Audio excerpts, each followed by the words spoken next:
হচ্ছে যে আমাদের যে সড়ক অবরোধ করার মাধ্যমে বা ব্লকেজ কর্মসূচি নেওয়ার মাধ্যমে, সেটা যেহেতু আমরা সরকারে আছি, আইনের শাসনের প্রতি আমাদের অবশ্যই শ্রদ্ধাশীল থাকতে হবে এবং এটা যেহেতু উচ্চ আদালতে এখনো বিচারাধীন বিষয় এবং এই বিষয়ে সুনির্দিষ্ট কোনো রায় আমাদের সর্বোচ্চ আদালত থেকে না আসলে এই বিষয়টি নিয়ে মন্তব্য করাটা আদালত অবমাননার শামিল হবে। যে কোনো ব্যক্তি বাংলাদেশী নাগরিক হয়তো বা সেই বিষয়ে মন্তব্য রাস্তায় দাঁড়িয়ে করতে পারেন, কিন্তু দায়িত্বশীল জায়গায় থেকে আদালতের জন্য অবমাননাকর কোনো বক্তব্য দেয়া সেটা অবশ্যই আমার পক্ষে সেটা সম্ভব নয়। তাই আমি এই বিষয়ের সাথে সংশ্লিষ্ট সকলকেই বলতে চাই যে অনেক সময় জনপ্রিয় অনেক বিষয়কে পুঁজি করে ষড়যন্ত্রকারীরা অস্থিতিশীল পরিস্থিতি সৃষ্টি করতে চায়।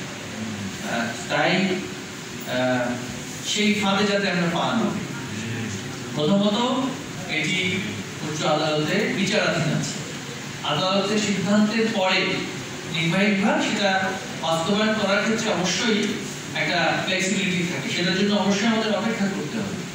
আদালতের একটা সিদ্ধান্ত সেখানে সর্বোচ্চ আদালতের বিচারাধীন অবস্থায় আছে এবং সেটাকে সেটার সমাধান না হওয়ার আগেই একটি বিচারাধীন সাবজুডিস বিষয়ে হঠাৎ করে আমি রাস্তায় নেমে আসলাম এবং রাস্তাঘাট সব ব্লক করে দিলাম, এর পেছনে স্বাভাবিকভাবেই আমাদের সেই প্রশ্ন থাকতে পারে যে পেছনে কোনো গভীর ষড়যন্ত্র আছে।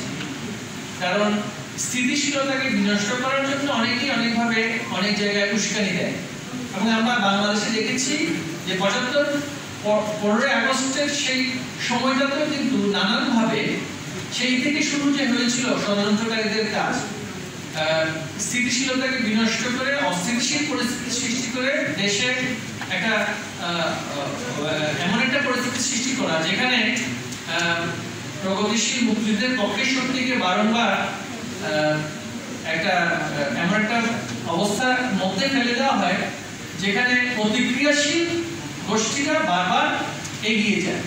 সেই ধরনের প্রচেষ্টা হচ্ছে কিনা সেটা কিন্তু আমাদের মাথায় রাখতে হবে।